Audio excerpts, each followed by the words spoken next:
Olá, sejam todos muito bem-vindos ao Da Hora desta segunda-feira, semana começando e claro que com ela tem muita informação para você que está nos assistindo. Vamos falar sobre saúde, economia, política, assuntos internacionais e claro, a nossa previsão do tempo que todo começo de semana a gente passa para você aí de casa. Tudo isso depois da nossa abertura.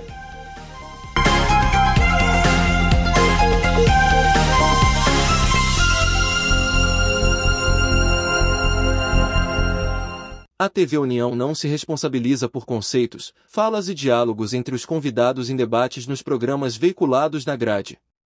A direção.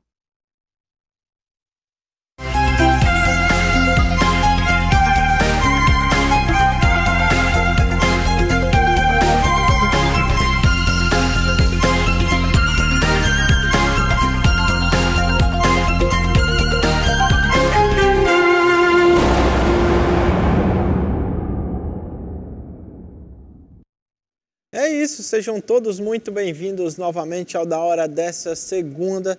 Já estou aqui com a bancada muito bem formada por ela, Rochelle Roldão. Tudo bem, Rochelle? Tudo bem, Gabriel, tudo tranquilo. E com ele, nosso convidado de toda segunda, Luciano Clever. Tudo bem, Luciano? Como é que foi de final de semana? A fala dela passou mesmo tranquilo, tudo em paz. Tudo em paz. Olá, Gabriel. Olá, Rochelle, tudo em paz, graças a Deus. Como foi seu final de semana? Tudo em paz, tranquilo, graças a Deus. Uma honra estar aqui com vocês novamente. É isso. E para começar, fique logo por dentro da previsão do tempo para hoje e para os próximos dias aqui no nosso estado. Olá pessoal, de acordo com os dados parciais da FUNSEMI, não foi registrada nenhuma precipitação entre as 7 horas do último domingo até as 7 horas desta segunda-feira. Nossas estações automáticas mostraram que a temperatura máxima condicional montada com 37,5 graus Celsius ontem, no domingo, e a umidade relativa ficou aproximadamente em 30% no interior do estado.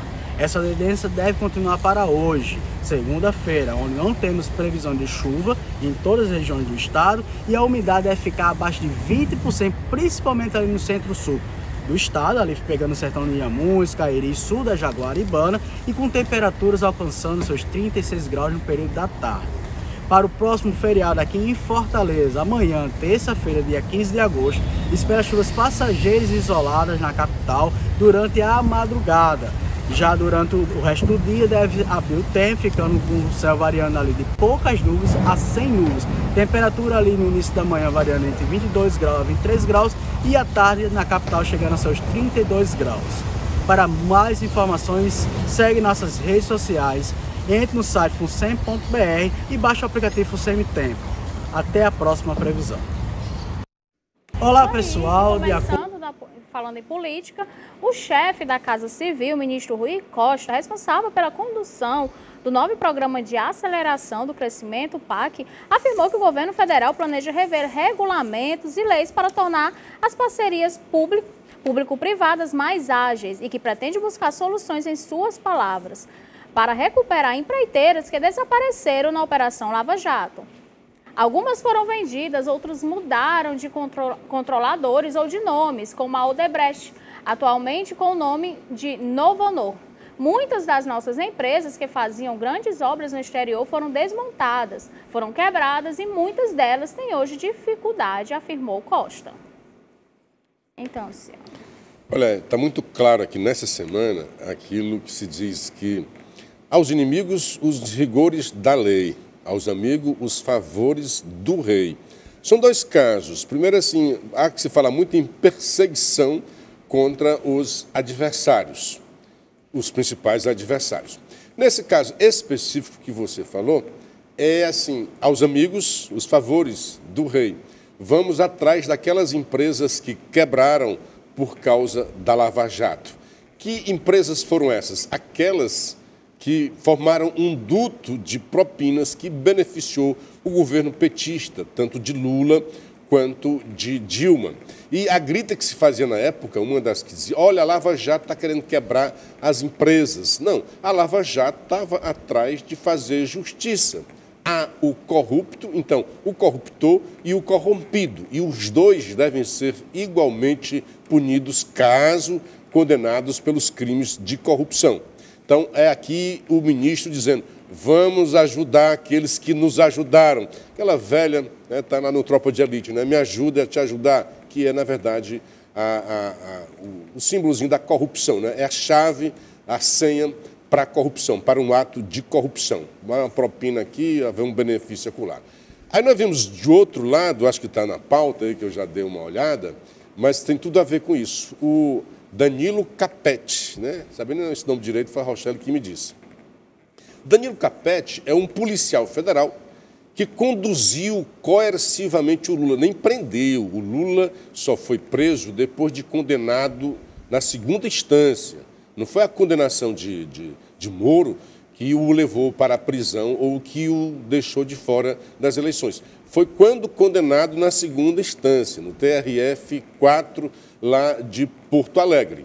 Então, houve uma época em que o Moro, que não teve coragem de prender preventivamente nem provisoriamente o Lula, mas o fez ser conduzido coercivamente. Então, esse agente da Polícia Federal, que cumpria a lei, se ele não conduz o Lula, aí ele é que seria preso por descumprimento do dever funcional. Só que depois ele se pabulou, né? Ele foi candidato lá em São Paulo e disse, eu sou aquele que fiz a condução coercitiva de Lula. Bastou isso para não ser perdoado, está na lista negra. Resultado, ele era até pouco tempo, como é que se diz, é do governo federal e é cedido, pronto, o termo era esse, foi cedido ao governo estadual. Então, ele trabalhava, era comissionado do governo de Tarcísio. Então, até nessa cortesia, Lula manteve. Não tem essa. Olha, vai voltar a fazer o que ele deve fazer, quer dizer, puniu o cara. Então, é aquela velha história, muito claramente. Aos inimigos, os rigores da lei. Aos amigos, os favores do rei. E o ministro, chefe da Secretaria-Geral da Presidência da República, usou um avião da Força Aérea Brasileira para ir de Belém, no Pará, a Santarém, no mesmo estado, comemorar o aniversário da esposa. Macedo alegou que voava a serviço. A viagem dele em voo comercial poderia custar até mesmo R$ 3.500. E aí, Luciano? Se fosse só o caso dele, que foi comemorar o aniversário da esposa, o cara do bem, né? Se fosse passar aí com as raparigas, né? Ele foi comemorar o aniversário da esposa. Gente, está errado fazendo essa brincadeira, mas tem vários ministros que fazem isso. O Haddad, né? Eles inventam, eles moram em Brasília. A residência oficial, a residência deles é de Brasília. Se deslocaram, desculpa, em São Paulo, se deslocaram para Brasília para exercer o ofício, né? Se você fosse chamado, você mora aqui em Fortaleza, ia ter que ir para Brasília para cumprir lá. O que acontece é assim, chega o fim de semana, aquele tédio em Brasília, né? Para quem conhece Brasília, longe de casa, né? Então fica louco para ir para casa. Aí dá um jeito de arranjar uma agenda oficial nos seus locais de origem para que o avião da FAB os leve. E, se for o caso, ainda recebe diária. Nesse caso aí do ministro Macedo, né, a resposta que a casa onde ele trabalha deu foi o seguinte, não se pagou diária, que seria já um absurdo também, né? Além do cara ir de carona no avião oficial da FAB. Eu não sei se a gente comentou aqui que não são só os ministros do governo que andam, há também ministros de outro poder que pegam carona. Por exemplo, o Moraes e mais dois dos seus recém-entrados no TSE, apadrinhados por Moraes, 2 horas depois de declararem Bolsonaro inelegível, pegaram carona no governo. Pode ser que não tenha nada demais, está dentro do normal, mas é uma coisa que se deve evitar. Os caras acabaram de beneficiar o governo que lhes dá uma carona. Beneficiar porque esse governo quer, porque quer matar politicamente o seu adversário. Então, se é uma coisa que pode ser até legal, à vista de muitos é imoral. Então, vem aquele célebre dizer, a mulher de César não basta ser honesta, tem que parecer honesta. E está parecendo o contrário. Isso. E a autorização cabe ao ministro do STF, Alexandre de Moraes. Ex-presidente também foi alvo de pedido. A investigação apura a suposta venda de presentes de luxo dados por autoridades estrangeiras ao então governante. A Polícia Federal pediu a quebra dos sigilos fiscal e bancário da ex-primeira-dama Michele Bolsonaro no inquérito que apura supostos desvios de presentes de luxo entregues por autoridades estrangeiras a Jair Bolsonaro, quando ele era presidente da República. Então, vamos lá falar sobre essa investigação dessas joias. Quando você me deu essa pauta, eu fui investigar e tinha um ouvinte, né? Que eu tenho um programa Café com Clever nas redes sociais, no YouTube. Assisto todo dia às 7 horas e fica lá na rede. Olha, não sei o que, e o Bolsonaro, roubo. Eu digo, amigo, vamos lá. Nunca nenhum... Aqui não é querendo defender ou não defender, isso é fato. Nunca um presidente da República foi tão investigado, nunca um teve a sua vida tão vasculhada quanto o Bolsonaro. Até então, até o governo Dilma, nenhum presidente da República, desde a nova Constituição, vamos fazer esse corte, né, foi investigado, porque a Constituição diz que o governo não pode ser processado durante o seu mandato, a não ser com a autorização da Câmara. Começa o processo com a Câmara e o julgamento depois é no Senado. Nunca tinha sido. Aí inauguraram com o governo Temer. E foi, acho que, o seu Barroso que deu, não seria o Moraes, porque o Moraes foi apadrinhado pelo Temer. O Barroso aqui diz, não, a Constituição diz que não pode ser processado, mas nada diz que não possa ser investigado. Olha, é ir contra o espírito da lei. A lei diz que o presidente, digamos que o Gabriel cometeu um crime, feminicídio, que hoje é um dos crimes graves, né? E ele se elege, antes de ser condenado, ele se elege presidente da República.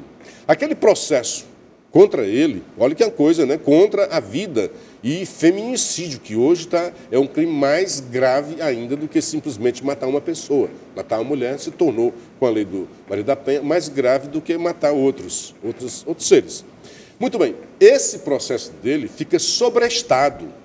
Tudo fica pausado enquanto ele é presidente. Porque não é o Gabriel que se quer blindar, blinda-se a instituição da presidência da República. Mas por que isso? Para que o Gabriel fique focado de fazer o bem para a sociedade. Ele foi eleito pelo povo, é representante do povo e está ali para cumprir uma agenda pela qual ele foi eleito. Quando terminar esse mandato, aquele processo e outros que, por acaso, nesse ínterim possa ter acontecido, volta tudo e ele vai, como ser comum, responder. Qual é a ideia? Você tem que dar estabilidade. Toda investigação traz instabilidade. Então, eles feriram o espírito da lei, que é de dar estabilidade ao presidente da República, e atiçaram. Toda hora o Bolsonaro tinha que responder a uma investigação, tinha que dizer se era por escrito, se não era, o tempo todo ele foi acossado. E o que eu digo é assim, passaram-se os 4 anos de mandato, nós temos 25 investigações, recorde, 25 investigações contra Bolsonaro, nenhuma por corrupção. Porque quando você vê a Globo esses dias, nesse fim de semana, faz tempo que eu não via, né? Fiquei mais tempo em casa e vi um do Jornal Nacional. Fazia tempo que eu não via. Rapaz, o tempo que se deu a esse caso da joia, é como se o Bolsonaro tivesse roubado a joia, tivesse matado muita gente, aí pegasse uma arma e tivesse feito uma chacina. O espaço, nós somos jornalistas, nós entendemos qual é a relevância, os critérios de noticiabilidade, de relevância, de coisa nova. Primeiro que a joia gera uma coisa, gera um café requentado. A segunda é assim, olha, e você vai atrás assim, o Bolsonaro alguém vendeu um relógio. Segundo a própria nova portaria sobre isso, um relógio é de cunho personalíssimo. Então tem vamos começar assim. Não há uma lei, começa daí, não há uma lei que diga que o presidente pode ou não pode usufruir dos presentes que ele receba no mandato. Até porque o atual presidente recebeu também, não foi? Todos receberam. E o Lula se gaba, eu fui o que mais recebeu, desde Floriano Peixoto, eu fui o que mais recebeu presentes. Era bom que tivesse uma lei, porque você imagina assim, quando o Gabriel, presidente do Brasil, se reúne com o Rochelle, presidente da Argentina, é uma cortesia. Então, o Gabriel dá um presente para a Rochelle. Esse presente que o Gabriel deu não foi custeado por ele, mas por nós, o poder público, está correto. Então, aquilo que a Rochelle deu para ele foi custeado pelo povo argentino para o povo brasileiro, na figura do seu mandatário maior, né, do seu presidente, nesse caso aqui. Se você deu uma roupa, o Gabriel vai usar. Se você der um brinco para você, você vai usar, é seu. E tem lá uma lista dizendo que pode e que não pode. É tanto que Lula levou 11 containers. E aí começaram a achar um absurdo. Mas, gente, não tinha lei. O Lula não estava correto. O que estava errado naquele imbróglio ali é que era tanto presente que ele teve que alugar um local. E esse aluguel era pago pela Odebrecht. Não eram presentes doados pelo Odebrecht, por vários, né, países que deram para ele. Coisas valiosíssimas. Aí depois veio o TCU, fez lá uma portaria e disse, olha, determinou mais ou menos. Mas a portaria não é lei. Precisa de uma lei. Senhores parlamentares, querem fazer um negócio direito? Faça uma lei. Uma lei para ser seguida, porque portaria, o acórdão do tribunal, o tribunal não legisla. Ah, mas tem um acórdão do tribunal. Não, um acórdão do tribunal não é legislação. Precisa de uma lei. Pois bem, aí na hora que o TCU pede ao Lula, o Lula devolve. Só que eu fui ver agora aqui, o Lula tinha 256 itens. Devolveu 9. Devolveu 9. Não sei se está certo, está errado, como é isso, eu vi aqui na matéria. Diga assim, não sei se os outros itens eram personalismo, não era, porque tem esse negócio aí. O que aconteceu no caso do Bolsonaro, desse relógio especificamente, que é a única coisa que foi vendida? Foi vendido um relógio, pelo que eu li, na versão da Polícia Federal. Estou acreditando no que disse a Polícia Federal. Foi vendido um relógio e esse relógio depois foi recomprado para entregar para o TCU. O que é que se tinha? Olha, o TCU vai cobrar. Não tem lei, tem não. Mas o TCU vai cobrar, não é um problema jurídico, mas é um problema político. Então, vamos fazer o seguinte, vamos antecipar, é a fala do Fábio Van Garten, vamos antecipar e devolver, colocar isso tudo para lá. Aí alguém correu para fazer a recompra desse relógio. É o que nós temos, é o crime. Aí eu vejo, porque também é uma leviandade da Polícia Federal, e vai para as manchetes. Há uma organização criminosa chefiada por Bolsonaro para desviar, olha só, não há uma lei para você dizer que é crime, uma lei que tenha sido ofendida. Há um acórdão. Ah, é peculato, como assim? Ele está com o relógio ainda? Não, foi devolvido. Como é que é peculato? O Lula devolveu, não tem nenhum problema contra ele. O Bolsonaro devolve, aí continua, vamos investigar e tal. E assim, o que me ficou na dúvida, e que me fez acreditar, me perdoem, que seria uma falta de responsabilidade e até uma leviandade da Polícia Federal. A polícia visitou, né, Uber Black, visitou a casa de um general 4 estrelas. Até algum tempo aí isso era impensável. Um general da máxima categoria do Exército receber uma busca e apreensão da polícia. Agora, se o Bolsonaro, como diz a Polícia Federal, é o chefe dessa organização criminosa, por que não houve busca e apreensão e até prisão, já que é tão grave, do Bolsonaro? Mas não, é porque a questão não é jurídica, a questão é de comunicação e política. Aí, com isso, todos os jornais dão, quem lê diz Bolsonaro é um criminoso, e quando depois chegar o inquérito, terminar, não teve nada, já ficou na imagem dele que é um criminoso, um chefe de organização mais, criminosa. Né? Não apaga mais, não né? Apaga. Apesar de que as pessoas têm memória curta, né? Você não quer ver. Como é? Dependendo do caso, as pessoas têm memória curta, né? E além disso, olha o que veja bem, o que está vendo, esse não escândalo das joias, né? Com todos os outros escândalos que foram esquecidos. Isso não é um milésimo da quantidade de escândalo, seja em quantidade, né, que escândalos que aconteceram realmente dos governos petistas, Lula e Dilma, né, foi demais, quanto a grana. Quanto é um relógio? Diz que no máximo que tem esse negócio se dá R$1 milhão. E fica aquilo, recebeu de presente. Não foi do seu dinheiro, nem do meu dinheiro. Foi alguém de um outro país que deu de presente. É bem claro que o presente que o Lula possa ter dado a eles, aí sim, foi do nosso dinheiro, mas já está precificado. Né? É isso. E o agente Danilo Campetti, ex-assessor especial do governador de São Paulo, Tarcísio de Freitas, foi preventivamente afastado pela Polícia Federal após uma tentativa de atentado na favela de Paraisópolis durante a campanha eleitoral de 2022. Mas os holofotes direcionados a Campetti não são de agora. Em 2019, ele emergiu na cena política ao escoltar o então ex-presidente Lula durante a condução coercitiva da Operação Lava Jato. Você já vinha comentando esse tema, né? A conexão. Nesse caso aqui é os rigores da lei. O que é que Campetti, né? O nome do rapaz? Campetti. Danilo Campetti. O que é que Danilo Campetti fez? Não é de agora que eu vejo na imprensa a tentativa de Lula, tira o cara, manda o cara de volta para a Polícia Federal, para que a gente ficar dando uns acostos nele, tira a grana que ele recebe lá do governo. Tem que punir o cara. Por quê? Porque ele cometeu o crime de fazer uma condução coercitiva a mando da polícia, da justiça, porque a Polícia Federal é a justiça judiciária. É o que a justiça manda fazer que ele fez. Aí ficam buscando o que é o que tem de errado aí desse cara, onde é que a gente vai conseguir. É assim, fez uma coisa contra os poderosos, aguenta que vai ter um revestrez para você depois. Aí, se você ver a cutucada que teve hoje, do política local. Política local.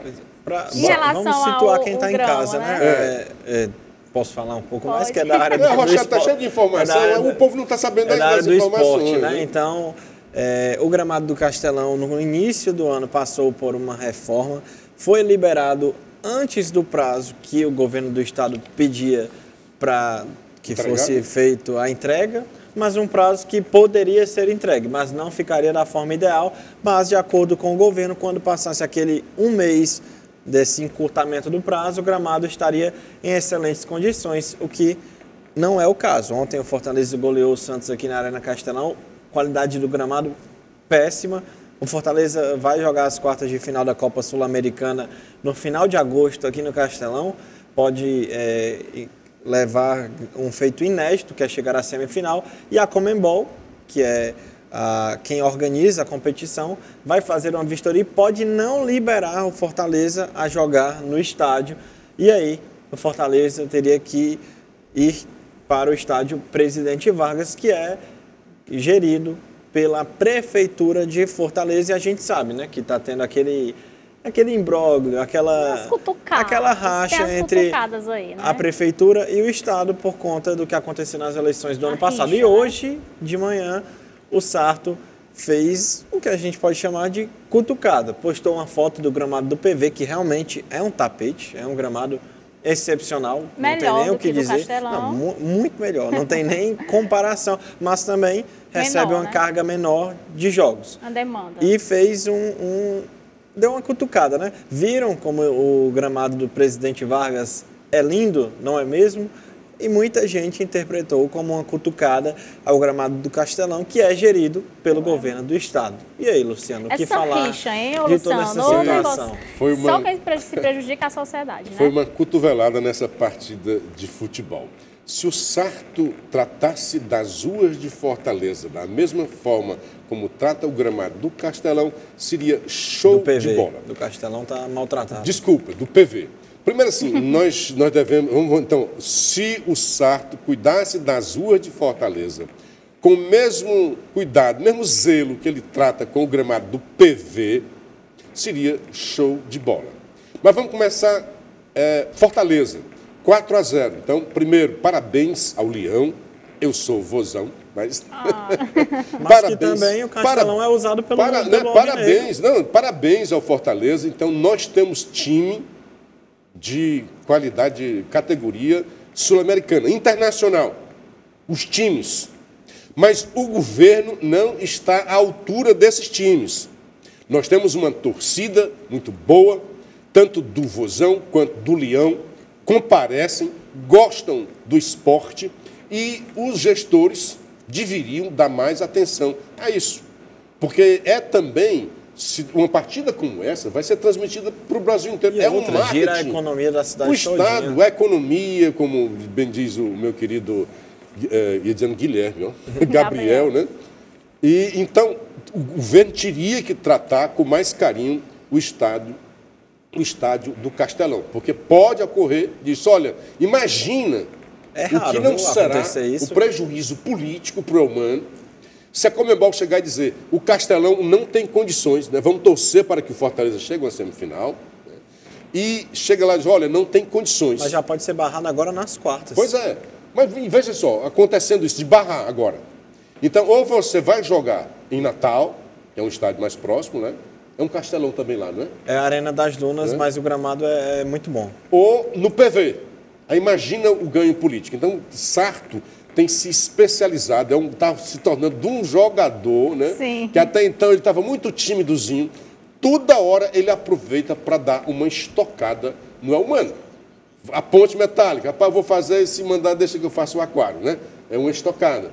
Olha, o nosso gramado aqui... Luciano, a gente pode falar desse assunto na volta, porque a nossa direção já está informando aqui que a gente tem que ir para um rápido intervalo, mas fica aí que já voltamos falando desse e de outros assuntos. Para o segundo tempo do nosso Da Hora. Até já.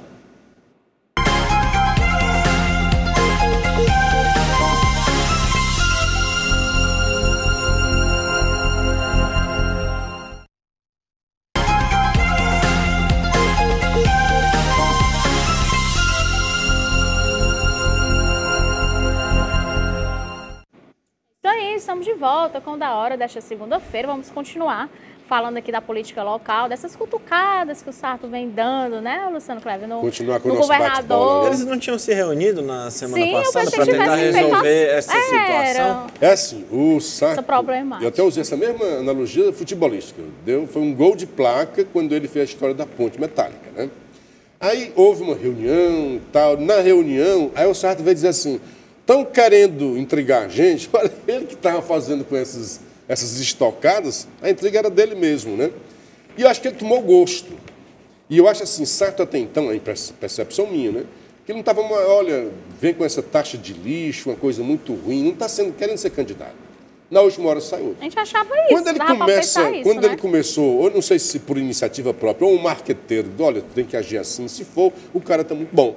Está fazendo essas brincadeirinhas bem humoradas, né, de gosto popular, e cai. E aí tem também o contraponto, diz que já tem gente na rede social dizendo, prefeito, os buracos que era para ter no PV estão tudo nas ruas. Justamente, o primeiro local que eu vi esse post do Sarto foi no Twitter. E aí eu abri os comentários para olhar, a cada 10, 9 eram criticando a cutucada dele, dizendo que ele deveria olhar mais pela cidade, ao invés de ficar nessa rivalidade. A rede social tem isso daí, você se expõe, né? Acho que não pegou muito bem.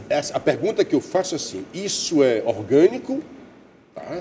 Ou é alguém que entrou lá exatamente para fazer o contraponto do outro lado? Não foi bom, mas engajamento gerou, pelo menos. Engajamento gerou. Hoje na rede social, assim, fale bem ou fale mal, o velho fale de mim que vai dar certo. Pode ter certeza que gerou. Curtir ou descurtir significa o quê? Da próxima vez a rede social vai recomendar. Então eu digo muito isso, olha, a gente faz lá, nem para dizer que não curte, porque gera um engajamento e você põe pressão, se é no YouTube, ou qualquer seja dessas redes sociais, quando mexeu na rede, né, balançou a rede, opa, tem relevância. Então isso aqui eu vou ver com mais cuidado e vou distribuir com mais gente. Agora, nós conhecemos o marketing, como é que funciona o marketing político, né? É óbvio que, de um lado, tem o Sarto fazendo essas coisas, que é um show de bola, o outro lado vai dizer, ó, nós vamos ter que contra-atacar. Nós vamos colocar o Zé, o Francisco e o Raimundo chegando lá e dizer, mas as ruas, né? Que é também uma coisa boa. É um jogo de bola, é um bate-bola. É possível que seja orgânico, o cidadão se sentiu naquele, olha, vou responder, ou é o outro lado da política, botando gente lá, não uso muito a história dos robôs, não pode não ser robô, mas perfis que são contratados exatamente para fazer o contraponto. Do jogo. Aí eles falam logo da taxa do lixo, né? Que ele colocou e tal. E aí, você procura os pontos fracos, né? Luciano, você acha que agora com essa cutucada, porque a gente viu que na semana passada eles se reuniram, muito se falou de uma trégua, E agora, com essa nova cutucada, você acha que essa trégua Olha, foi por água abaixo? Você imaginava que haveria trégua entre os gestores, tá? Porque os dois se reúnem, saem lá com um discurso cortês, gentil, né? Olha, o Elmano, se ele quiser fazer a ponte, quem sou eu para estar? Ele tenta também dar as suas cutucadas. Jogo de cintura, né? Mas, quando você olhava para a Câmara, que é onde o embate real se dá, não houve essa trégua por lá. A trégua teve na imprensa, teve nos jornais. Mas na Câmara dos Vereadores, o pau comia, a bala comia lá de todo jeito. E agora, com mais essa, retroalimenta os debates, os embates também, lá na Câmara dos Vereadores e, portanto, no consumo político. Né, o ideal seria que esse embate fosse assim, a prefeitura faz uma coisa boa, o governo vai lá e responde fazendo uma coisa melhor ainda e vice-versa, né? Acho que quem está em casa... Não falando só dos pontos fracos, exatamente, né? acho que quem está em casa gostaria que fosse assim.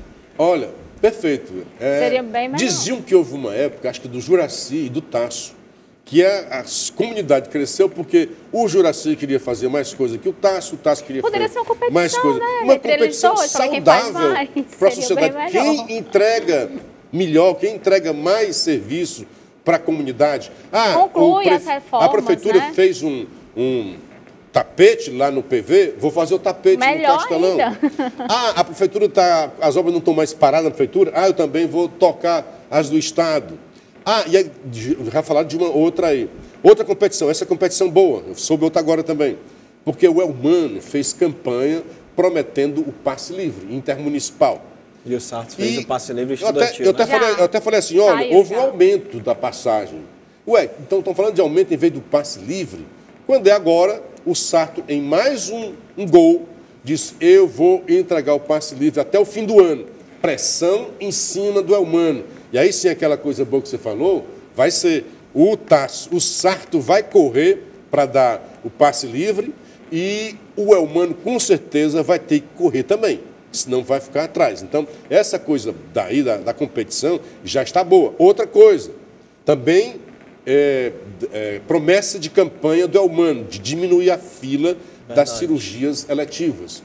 O Sarto veio e disse, olha, que o Sarto foi muito criticado recentemente aí, porque parou de atender na área de câncer, né? Porque parou de chegar dinheiro, né? Olha, o que está aqui a gente vai continuar. A gente falou algumas vezes novos, aqui no Da Hora, inclusive. Então, ele está dizendo que vai também agora acabar com a fila, diminuir pelo menos, mitigar a dor dessas pessoas que estão numa fila para fazer cirurgias. Então, é mais uma pressão no Elmano e benefício para a sociedade. Essa competição é maravilhosa. Com certeza. Vamos ver quem faz mais, Quem faz mais. Aí a sociedade ganha com isso, né? Sem não dúvida. com as rixas deles, né? Aí cabe a nós, viu? Nós, imprensa, ir atrás. E aí, realmente saiu... Fiscalizar, né? E aí, as eletivas estão realmente diminuindo para cobrar igual deles como a gente também. Tá fiscalizando... Não fica só nesse oba-oba deles na imprensa e nada funcionando. Está fiscalizando também o ar-condicionado nos ônibus, isso tudo a gente tem que fiscalizar. Aliás, repercutiu aquela nossa matéria aqui, né? É isso. E frente à letargia do presidente Lula em deflagrar a reforma ministerial, lideranças do cenário apresentaram uma outra fatura ao governo para aprovar o arcabouço fiscal na Câmara. Mais de 10 bilhões em emendas parlamentares. O Palácio do Planalto vê o fim de agosto como limite para o texto passar sem trazer grandes dores de cabeça à equipe econômica na formatação do orçamento. O dinheiro visado pelo Centrão viria da própria lei do arcabouço, que prevê, ao menos da forma como passou no Senado, um dispositivo que dá folga de 40 bilhões para o orçamento de 2024. Parlamentares, portanto, querem um 4 desse valor para aprovar o marco fiscal com o dispositivo, mesmo sem as mudanças da esplanada neste momento. Mais emendas. Mais dinheiro. Demonstra incompetência. O Lula sempre se vendeu como um cabra muito competente, que sabe negociar com o Centrão. Até se diziam, né? Olha, com o Congresso como um todo, né? Se dizia, Bolsonaro é um idiota e tal, um bronco, não sabe o Lula, tinha um jogo de cintura. Mas Bolsonaro com negociou, Centrão, né? negociou com o Congresso e fez, passou a reforma da Previdência. Um negócio seríssimo, difícil de passar. E fez várias outras reformas durante o seu mandato. Lula tem duas coisas perigosas, né, no que você está falando. Uma é a inércia do governo. Então, o governo é muito inerte para essas coisas, está inapetente, está sem tesão, né? Está gastando tudo com a gente. e assim, intentando de governar, porque ele já tinha que ter feito essa negociação, aí fica para lá. Até final de agosto, Luciano? Uma hora chega... Tem que passar, né? Uma hora... Na verdade, houve uma malandragem. A lei orgânica, que o Danilo é relator, só podia ter havido recesso, os deputados só podiam tentar de férias se a lei orgânica tivesse sido aprovada. Então, raramente acontece isso que aconteceu agora. Inércia parlamentar, inércia governamental, e nós muito preocupados. Por quê? Duas coisas. Primeiro, enquanto o Lula não tem, está inapetente, os deputados estão famintos. Já receberam muita grana, aumentou e muito a grana que veio. Hoje está no Globo, se eu não me engano, o que era, eles chamam assim, ex-orçamento secreto. Abriram-se as portas, né, do Ministério da Saúde, que a Anísia até então estava e tal, etc. Alagoas recebeu 20% das verbas. Só Alagoas recebeu 20%, os 80% foram para o restante dos outros estados. Aí lá tem dois caras, né, que é o Calheiros, né, e o presidente da Câmara, o Arthur Lira, que ficam brigando. E aí o Lula chega e diz, vamos fazer o PAC. PAC, vem 73 milhões aí para o Ceará, massa. O problema é assim, Lula diz, eu quero o PAC fora do arcabouço. Isto é, não vai ter compromisso com o ajuste fiscal. Aí, meu Deus, o cara que ficava reclamando do presidente do Banco Central por causa dos juros, vai agora fazer com que aumente os juros. Porque quando está fora do ajuste fiscal, significa o quê? Na sua casa, você ganha tanto. Você que ganha demais, você ganha aqui, ganha nos vários eventos e tal. Mas seja de que forma que você ganha muito ou pouco, você tem que administrar. O que você vai gastar não pode ser superior àquilo que você recebe. O governo, quando põe um PAC desse fora do ajuste fiscal, já vai dizer assim, eu preciso de dinheiro emprestado para fazer frente às despesas do governo. Então ele vai ter que buscar dinheiro no mercado financeiro. Quando o mercado financeiro vê, olha, você está gastando mais do que recebe, você vai ter dificuldade de me pagar. Resultado, vai ter que cobrar um juro mais alto do governo. Nós, o governo, quando diz é nós, povo brasileiro. Com isso, vai ter que aumentar a taxa de juros, vai aumentar a inflação. No fim, nós pagamos essa situação. É por isso que a gente fala muito sobre o ajuste fiscal, o povo não entende. É fazer festa, não, vamos festejar. O dinheiro a gente vê depois, põe no cartão. Uma hora a conta chega. E aí como é que vai resolver? Então, os deputados, ok. Vamos botar aí. O Danilo está dizendo, vamos colocar emenda também no PAC, emenda dos parlamentares no PAC. É interessante que tenha as emendas que os deputados colaborem dentro do orçamento. O que é que nós vamos receber, o que é que nós vamos gastar. Aí quando você começa a gastar fora do que aquilo está previsto, aí é um Deus nos acuda e aí não tem Banco Central que dê jeito. Vai aumentar a taxa de juros, vai diminuir vai aumentar a percepção de que o governo é mal pagador. Portanto, aumenta juro, aumenta a inflação e quem sofre, todos nós. Quem paga a conta somos nós, né?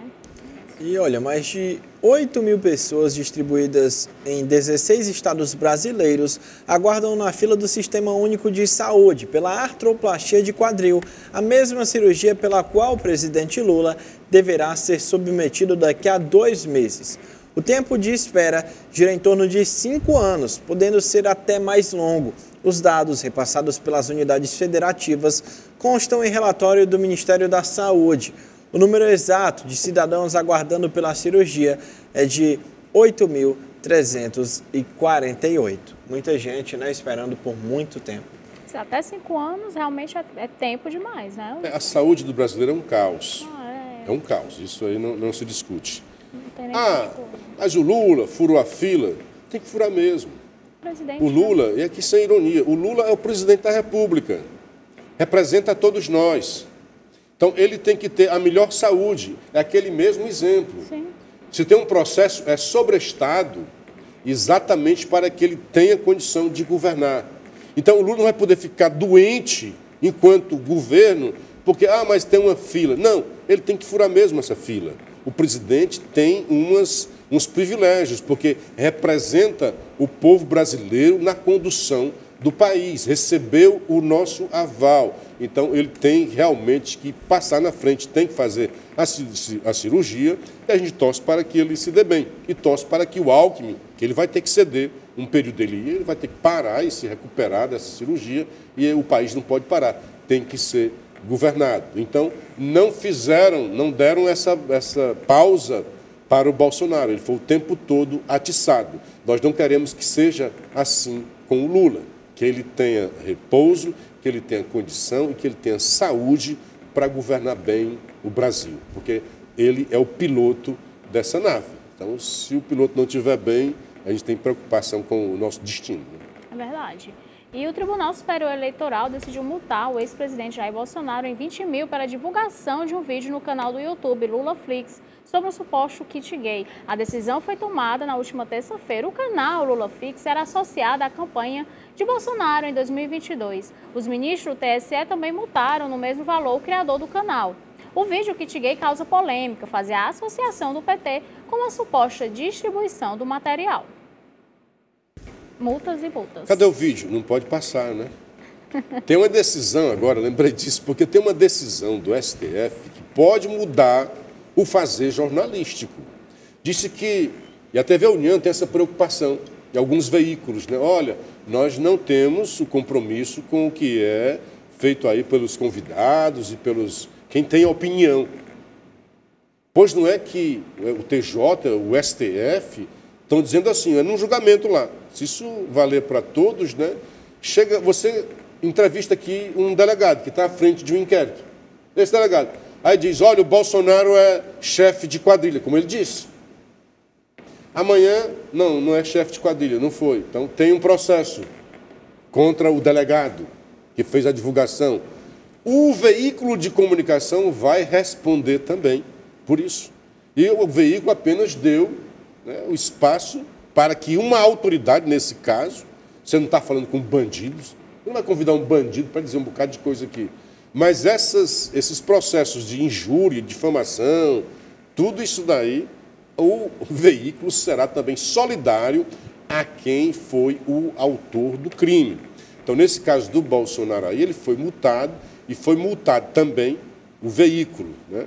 Nesse caso aí, porque veiculou um vídeo. É um pouco diferente, não é a opinião que o cara dá ali na hora, né? Então a gente vai ter que dizer o tempo todo, o cara deu opinião, você vai ter que ter, não concordo, não é isso, eu acho que não é isso, para você não ser também solidário e ser incriminado. Ser responsável, né? Ser responsável por isso. É isso. A gente vai ter que fazer agora um rápido intervalo e já estamos de volta.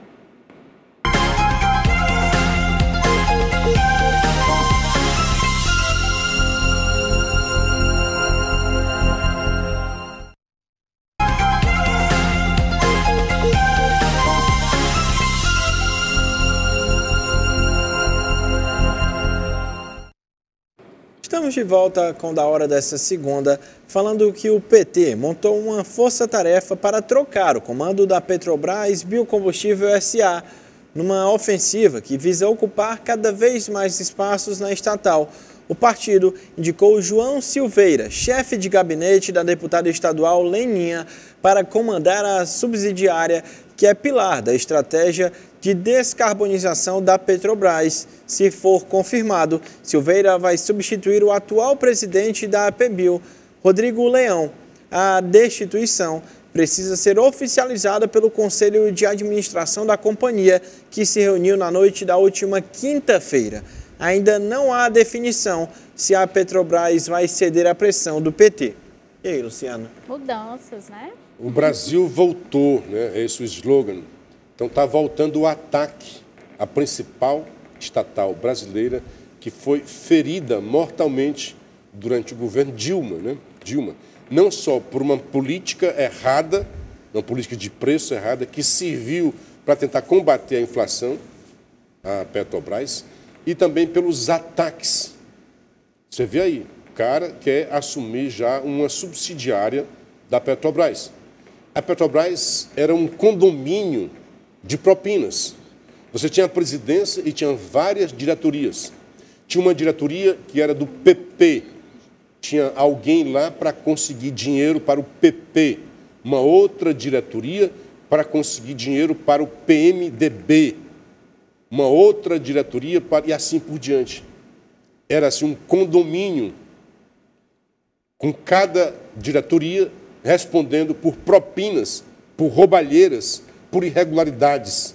Quase que foi à lona a Petrobras. A Petrobras ainda hoje responde a processo nos Estados Unidos por causa tanto dessa roubalheira quanto a interferência na política de preços que prejudicou acionistas, que a Petrobras é uma estatal de economia mista, que tem outros donos. O Brasil é o principal acionista, mas tem os minoritários no mundo inteiro. Ela está na Bolsa de Valores do Brasil e na Bolsa de Valores de todo o mundo. Então, tem donos em tudo quanto é canto. E muita gente se sentiu prejudicada. E o brasileiro foi prejudicado porque tinha, aqui no Brasil, você está falando de subsidiária, tinha as diretorias e as subsidiárias. A Braskem, por exemplo, era uma subsidiária que se dizia a mando de Renan Calheiros. E tinha lá um cearense, que até pouco tempo estava ainda de tornozeleira, preso dentro de casa, e que devolveu muito dinheiro. Só um diretor desse lá, de alguma coisa, devolvia 100 milhões. Para você ter a magnitude da roubalheira, do ataque que foi feito a essa grande empresa brasileira, que hoje ela é transnacional já. O governo brasileiro ainda tem a maioria. E estavam querendo que queria recomprar. Aí disseram, não, vamos mudar a política de preço. Continua alta. Continua alto o preço da gasolina. Hoje mesmo o Diário do Nordeste, se não me engano, é matéria de capa dele. Aumentou 6,6% só no último mês aqui a gasolina. Só perdeu para o aumento do gás, que foi muito maior. Fortaleza é a principal, mais alta que teve do Nordeste. Fortaleza, a gasolina mais cara está em Fortaleza.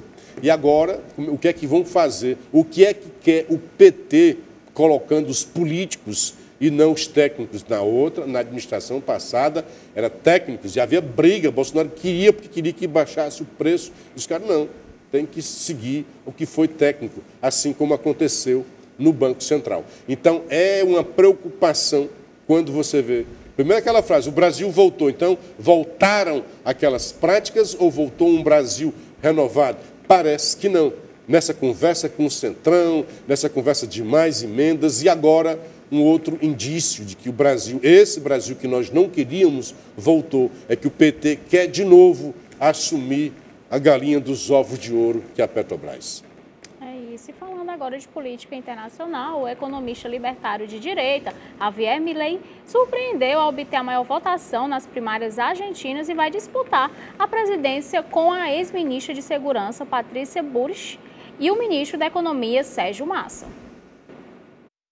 O primeiro passo para a reconstrução da Argentina. Surpresa nas eleições primárias argentinas que escolhem os candidatos para as eleições presidenciais de outubro.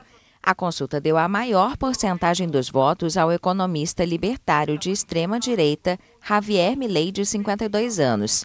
Ele vai disputar a presidência com a ex-ministra de Segurança, Patrícia Bullrich, e com o ministro da Economia, Sérgio Massa.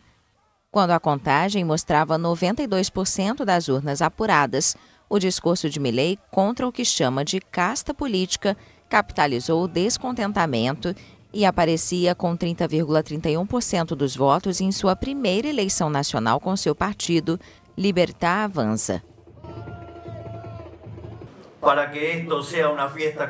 Para que esta seja uma festa completa, quero agradecer a quem organizou esta festa, a esse terço dos argentinos que decidiram que La Libertad Avanza é a expressão que mudará a Argentina.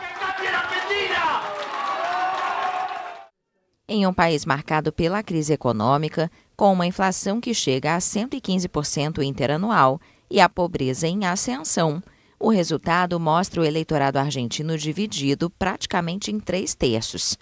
Com 27,07% dos votos, a aliança governista União por la Pátria vai ser representada na disputa por Massa, um advogado de 51 anos que tem boas relações com diversos atores do poder, sejam empresários, sindicatos ou o Fundo Monetário Internacional.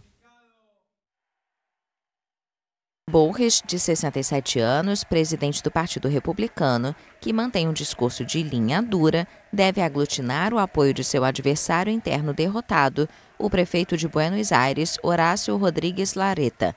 Sua coalizão, a Juntos por el Cambio, aparecia com 28,25% dos votos. As eleições para escolher o substituto do presidente Alberto Fernandes serão celebradas em 22 de outubro.